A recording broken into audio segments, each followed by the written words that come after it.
La première arme que l'humanité ait maîtrisée fut le feu. Mais l'arme la plus précise jamais créée ne brûle pas. Elle tranche avec la lumière. Et pourtant, cette même force, capable de découper l'acier en quelques millisecondes, guide aujourd'hui les interventions chirurgicales, alimente les industries et façonne l'avenir de la guerre. Comment sommes-nous passés du concassage de pierres et de l'affûtage de bâtons au contrôle de faisceaux d'énergie pure avec une précision atomique? Car, au cours de ce voyage, un événement inattendu s'est produit. Une découverte qui n'était absolument pas destinée à devenir une arme. Une découverte majeure que de nombreux scientifiques ont d'abord rejetée, jusqu'à ce qu'elle commence discrètement à redéfinir les règles du pouvoir, de la vitesse et du contrôle. Ce qui est encore plus étrange, c'est que pendant des milliers d'années, le progrès a suivi un chemin prévisible. Des matériaux plus résistants, des outils plus performants, des machines plus rapides. Pas à pas, l'évolution semblait logique. Mais soudain, ça n'a plus été le cas. Au lieu de concevoir des outils plus performants, l'humanité a appris à éliminer tout contact physique. Pas de lame, pas de frottement, pas de résistance. De la lumière pure, concentrée, amplifiée et irrésistible. Et aujourd'hui, cette même force invisible découpe le titane, remodèle des secteurs industriels entiers et redéfinit même la manière dont les guerres pourraient être menées à l'avenir. Mais rien de tout cela n'a commencé avec les lasers. Tout a commencé par une question beaucoup plus simple. Comment fabriquer un outil plus rapide que tout ce que vos mains peuvent tenir? Car la réponse à cette question n'a pas seulement créé une nouvelle technologie. Cela a changé à jamais le cours de l'innovation humaine. Bien avant que l'humanité n'imagine transformer la lumière en outil, sa survie dépendait de quelque chose de bien plus primitif, la maîtrise de la force. À l'origine, les outils n'étaient pas précis, ils étaient rudimentaires. On taillait les pierres en tranchant, non par souci d'efficacité, mais par nécessité. Chaque coupe, chaque coup, chaque tentative de façonner le monde impliquait effort, erreur et risque. Et pendant des milliers d'années, cela n'a pas vraiment changé. Oui, les outils se sont améliorés. Le bronze a remplacé la pierre, le fer a remplacé le bronze, l'acier a transformé les civilisations. Mais la limitation fondamentale est restée la même. Chaque outil nécessitait un contact physique. Chaque action dépendait du frottement, de la pression et de la force transmise par la matière. Cela impliquait des limites. Vous ne pouviez couper qu'avec la précision permise par votre lame. Vous ne pouviez vous déplacer qu'à la vitesse que vos muscles ou les machines pouvaient supporter. Et chaque amélioration avait un prix. Plus de chaleur, plus d'usure, plus de résistance. Dans les ateliers ancestraux, les forgerons luttaient contre un métal réfractaire au façonnage. Les étincelles jaillissaient non comme un signe de progrès, mais comme un rappel de la lutte. Chaque épée affûtée, chaque outil forgé portait en lui le prix caché du temps, de l'énergie et de l'endurance humaine. Et à mesure que les civilisations progressaient, les problèmes ne disparaissaient pas. Ils prenaient de l'ampleur. À l'ère industrielle, les usines sont devenues plus bruyantes, plus chaudes et plus dangereuses. D'énormes machines martelaient, perçaient et sculptaient avec une force brute. La précision s'est améliorée, mais jusqu'à une certaine limite. Plus on poussait fort, plus les choses cassaient. Plus on coupait avec précision, plus les outils s'émoussent vite. Même au XXe siècle, malgré les progrès de la machinerie et de l'ingénierie, un problème persistait, le contact. Car le contact impliquait toujours du frottement, et les frottements entraînaient toujours des pertes. Perte d'énergie, perte de précision, perte de contrôle. Cela est devenu un obstacle majeur dans les secteurs où la perfection était indispensable. Dans l'aérospatial, un défaut microscopique pouvait entraîner une catastrophe. En médecine, la moindre imprécision pouvait coûter une vie. En électronique, les composants devenaient si petits que les outils traditionnels ne pouvaient plus suivre le rythme. Le monde exigeait l'impossible, une façon de couper sans toucher, une manière de modeler sans résistance, un moyen de contrôler la matière sans être limité par elle. Mais pendant longtemps, cette idée a paru presque absurde, car comment construire un outil qui n'existe pas physiquement dans votre main? Comment créer une force sans contact? Pendant des siècles, aucune solution n'a été trouvée. Seules des tentatives pour perfectionner les outils existants, lames plus affûtées, machines plus rapides, matériaux plus résistants, ont été envisagées.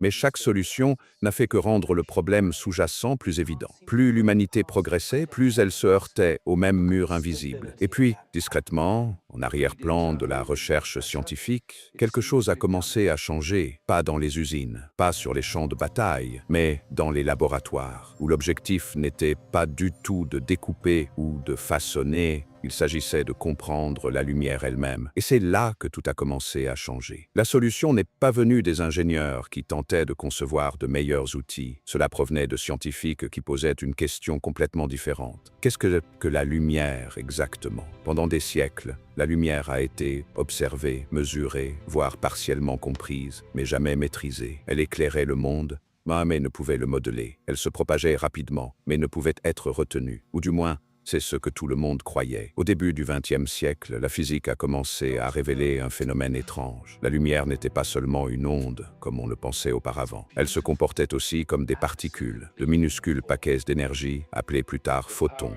transportant des quantités précises d'énergie. Cette idée, à elle seule, était troublante. Car si la lumière pouvait transporter de l'énergie par paquets contrôlés, alors, en théorie, elle pourrait faire bien plus qu'éclairer. Elle pourrait interagir, elle pourrait transférer de l'énergie avec précision. Elle pourrait, peut-être même, être dirigée. Mais la théorie et la réalité étaient deux choses bien différentes.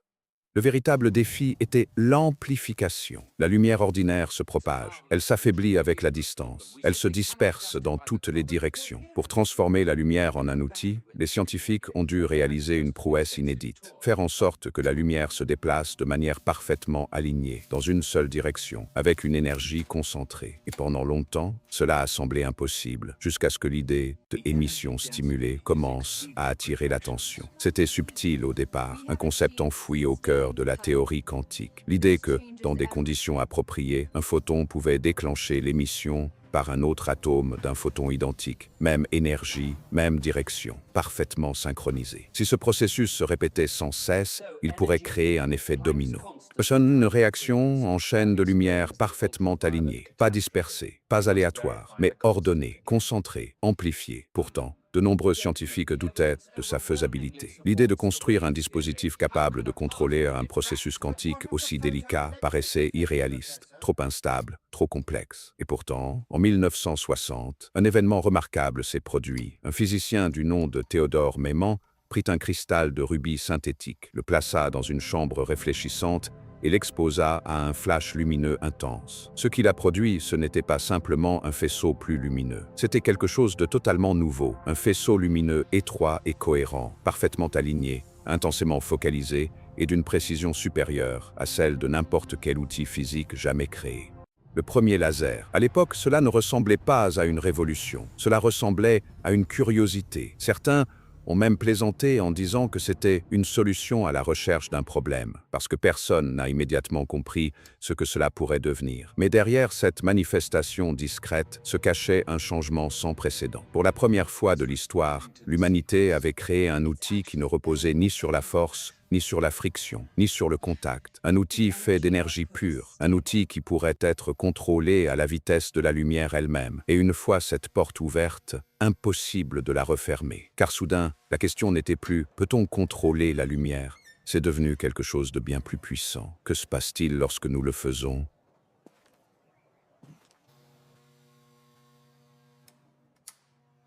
Au début, le laser n'a pas changé le monde. Elle restait discrètement confinée au laboratoire. Une invention précise mais peu pratique. Impressionnante, certes, mais limitée. Les premiers lasers étaient encombrants, peu efficaces et difficiles à contrôler. Ils nécessitaient d'importantes sources d'énergie, produisaient une puissance irrégulière et surchauffaient souvent après de brèves impulsions. Pendant un instant, on aurait cru que les sceptiques avaient raison. Mais ce qu'ils n'ont pas vu, c'est à quelle vitesse les choses allaient s'accélérer. Car, une fois le principe prouvé, la course a commencé. Non seulement pour améliorer le laser, mais aussi pour redéfinir ce qu'il pourrait devenir. La première avancée majeure a été l'avènement des lasers à gaz. Au lieu de cristaux solides comme le rubis, et les scientifiques ont commencé à expérimenter avec des gaz tels que l'hélium et le néon. Ces lasers étaient plus stables et capables de produire des faisceaux continus plutôt que de brèves impulsions. Soudain, les lasers n'étaient plus seulement expérimentaux,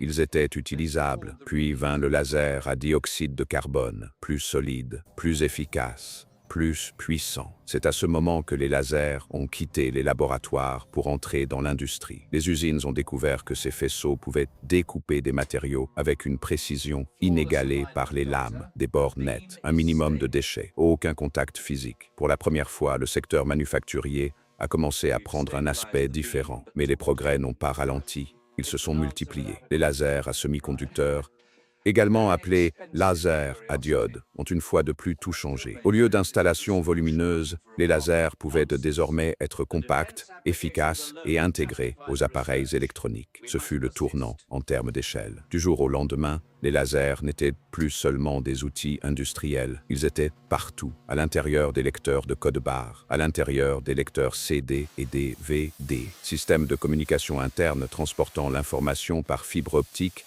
à des vitesses incroyables. La lumière ne servait plus seulement à découper des matériaux, elle transportait des données, reliait les continents et permettait l'avènement d'une nouvelle ère numérique. Et pourtant, même cela ne représentait pas la limite. À mesure que la précision s'améliorait, les scientifiques ont commencé à utiliser les lasers dans des domaines où les outils physiques avaient toujours eu du mal à s'avérer efficaces. La médecine a été l'une des premières à se transformer. La chirurgie traditionnelle faisait appel à des lames, à des incisions et à des temps de convalescence pouvant durer des semaines. Mais les lasers ont introduit une approche totalement inédite. Des interventions contrôlées et mini-invasives, chirurgies oculaires délicates, ablations précises des tissus, des procédures où la précision ne se mesurait pas en millimètres, mais en microns. Le corps humain, autrefois limité par l'imprécision des outils, pouvait désormais être traité par des faisceaux lumineux. Dans le même temps, la recherche militaire progressait en parallèle, mais avec des intentions très différentes. L'idée d'utiliser la lumière comme arme n'était pas nouvelle, mais elle devenait désormais techniquement possible. Des lasers à haute énergie furent mis au point pour traquer et neutraliser des cibles à des vitesses incroyables. Contrairement aux armes traditionnelles, il n'y avait pas de projectiles, seulement de l'énergie concentrée se déplaçant à la vitesse de la lumière. Les conséquences étaient énormes. Aucun recul, pas de munitions au sens traditionnel du terme, et un impact quasi instantané. Mais chaque progrès s'accompagnait de nouveaux défis. Les premiers lasers industriels peinaient à assurer une constance optimale. Les lasers médicaux exigeaient une précision extrême et des contrôles de sécurité rigoureux. Les applications militaires, quant à elles, nécessitaient une puissance et une précision considérables sur de longues distances. Et toutes les voies n'ont pas abouti. Certaines technologies laser se sont révélées trop inefficaces. D'autres étaient trop coûteuses à industrialiser. Des approches entières ont été abandonnées après des années de recherche. Pourtant, l'échec n'a pas ralenti le progrès. Il l'a perfectionné. Chaque contrainte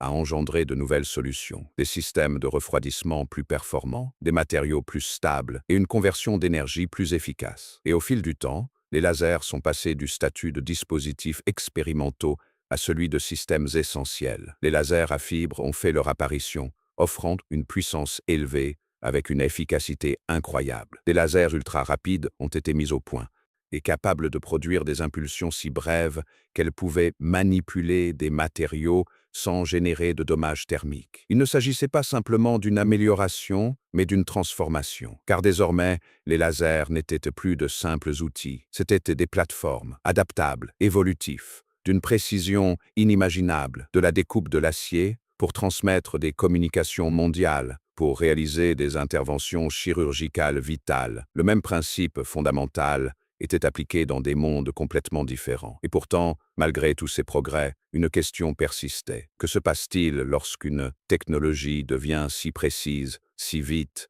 tellement adaptable, que cela commence à remplacer non seulement les outils, mais des systèmes entiers? Et car ce moment était plus proche que quiconque ne l'avait imaginé. Pendant des décennies, les lasers se sont améliorés, mais ils restaient en concurrence avec les outils traditionnels, concurrencer les systèmes établis, en concurrence avec des industries qui s'étaient construites depuis des générations sur la force physique. Et pendant un certain temps, elles sont restées une option parmi d'autres, meilleure dans certains cas, inutile dans d'autres. Mais ensuite, quelque chose a changé, pas progressivement, pas discrètement, soudainement. Tout a commencé lorsque la précision a cessé d'être un luxe et est devenue une nécessité. Des secteurs comme l'aérospatial et l'électronique repoussaient les limites que les outils plus anciens ne pouvaient plus atteindre. Les composants devenaient plus petits, les tolérances plus serrées et les exigences plus élevées. Une simple erreur microscopique pourrait désormais détruire un système entier. Et les outils traditionnels, aussi perfectionnés fussent-ils, atteignaient leurs limites. Les lames étaient usées, les forêts ont créé des fissures de stress. Le contact mécanique a introduit des imperfections qui n'ont pas pu être éliminées. La marge d'erreur disparaissait. Et c'est alors que les lasers ont cessé d'être une alternative pour devenir la seule solution viable. Dans la fabrication de produits électroniques, les lasers ont permis la création de microprocesseurs aux structures si petites qu'elles en étaient presque invisibles, des circuits gravés par la lumière et non sculptés à l'aide d'outils, une précision à une échelle où le contact physique aurait été plus nuisible que bénéfique.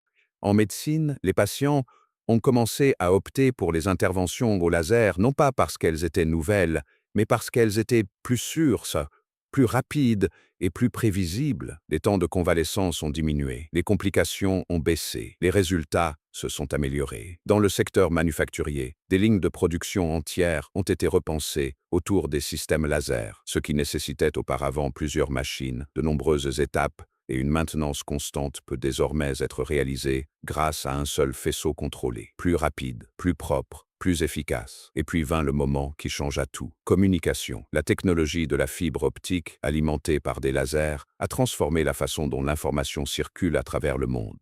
Au lieu de signaux électriques voyageant dans des fils de cuivre, les données ont commencé à circuler sous forme d'impulsions lumineuses dans des fibres de verre, plus rapides, plus loin, avec quasiment aucune perte. Il ne s'agissait pas simplement d'une mise à niveau, mais d'un changement complet d'infrastructure. Internet tel que nous le connaissons aujourd'hui, mondial, instantané, toujours connecté, n'existerait pas sans les lasers. Ce fut le point de bascule. Car une fois qu'une technologie devient fondamentale, elle cesse d'être optionnelle, elle devient invisible. Et c'est exactement ce qui s'est passé. Les lasers ont disparu des projecteurs, non pas parce qu'ils étaient défaillants, mais parce qu'ils sont devenus omniprésents au cœur des usines, des hôpitaux, des réseaux de communication et des appareils du quotidien.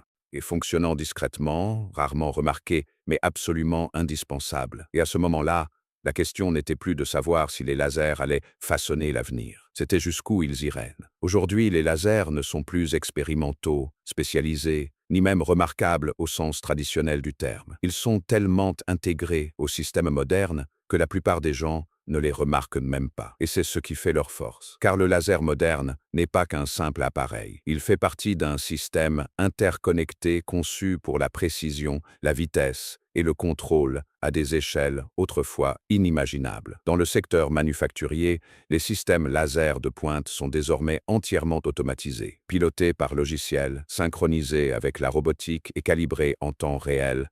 Ils permettent de découper, souder, graver et assembler des matériaux avec une précision quasi parfaite. Il n'y a pas d'hésitation, aucune variation, aucune limitation humaine ne ralentit le processus. Un faisceau lumineux suit des instructions numériques et la réalité s'adapte instantanément. En médecine, le même principe s'applique, mais avec des enjeux encore plus importants. Les systèmes laser permettent de remodeler la cornée, d'enlever des tumeurs, de sceller les vaisseaux sanguins et de réaliser des interventions qui nécessitaient autrefois une chirurgie invasive. Mais ce qui a changé, ce n'est pas seulement l'outil, c'est aussi le niveau de contrôle. Les médecins ne se contentent plus d'utiliser les lasers. Ils dirigent l'énergie avec une précision microscopique, souvent guidés par des systèmes d'imagerie qui suivent les mouvements en temps réel. Il ne s'agit plus de couper, il s'agit de cibler. Dans le domaine des communications, les lasers constituent l'épine dorsale de la connectivité mondiale. Les réseaux de fibres optiques transportent d'énormes quantités de données sous forme d'impulsions lumineuses,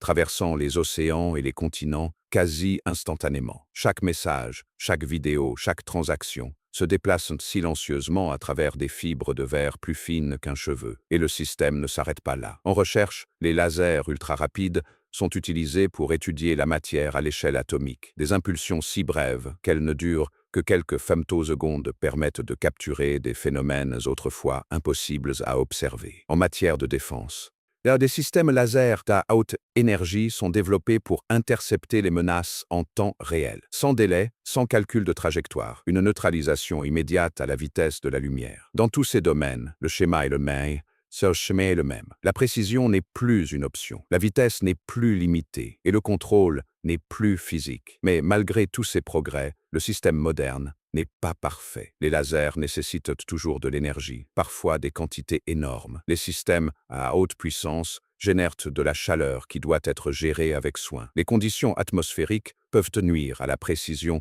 sur de longues distances. Et peut-être plus important encore, plus ces systèmes deviennent puissants et précis, plus nous devenons dépendants d'eux. J'ai des secteurs industriels entiers dépendent désormais du fonctionnement irréprochable des lasers. Les réseaux de communication dépendent de signaux lumineux ininterrompus. Les procédures médicales font confiance à des systèmes qui ne laissent aucune place à l'erreur, ce qui soulève une question d'un genre nouveau qui n'existait pas auparavant. Pas peut-on le construire, mais que se passe-t-il si cela échoue? Car lorsqu'une technologie devient aussi profondément intégrée, ce n'est plus seulement un outil, cela devient une fondation. Avant l'avènement des lasers, le progrès s'accompagnait toujours de friction. Chaque progrès exigeait plus de force, plus de matériaux, plus d'efforts. La précision s'améliorait lentement et, même à son apogée, elle comportait des imperfections latentes. Après l'avènement des lasers, cette relation a complètement changé, car pour la première fois, l'humanité ne se contentait pas d'améliorer les outils, cela permettait de lever leurs limitations. Dans le secteur manufacturier, ce qui nécessitait autrefois de multiples étapes, des machines lourdes et une maintenance constante, a été rationalisé en processus pilotés par la lumière. Les produits sont devenus plus raffinés, plus homogènes,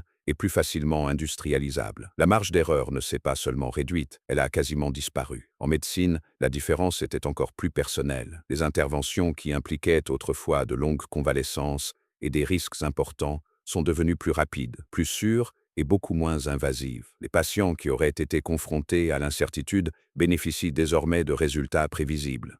La douleur est réduite, la guérison est plus rapide, l'expérience du traitement elle-même a changé. Dans le domaine de la communication, le changement était presque imperceptible, mais bien plus profond. L'information n'était plus limitée par la distance. Les messages ne subissaient plus de ralentissement à travers les continents. Des économies entières sont commencées à dépendre d'une connectivité instantanée et fiable, alimentée par la lumière. Le monde n'est pas simplement devenu plus rapide, elle s'est connectée d'une manière inédite. Mais chaque transformation a engendré des conséquences, car supprimer les limites physiques n'élimine pas la complexité, cela la redistribue. Les industries sont devenues plus dépendantes des systèmes de précision qui nécessitent un étalonnage constant. Les pannes, lorsqu'elles surviennent, ne sont plus progressives. Elles peuvent être soudaines et généralisées. Les compétences ont évolué. Là où l'artisanat désignait autrefois la maîtrise technique, il implique aujourd'hui souvent la compréhension des systèmes, des logiciels et des mécanismes de contrôle. Le rôle de l'humain n'a pas disparu, il a simplement évolué. Et dans des domaines comme la défense, les implications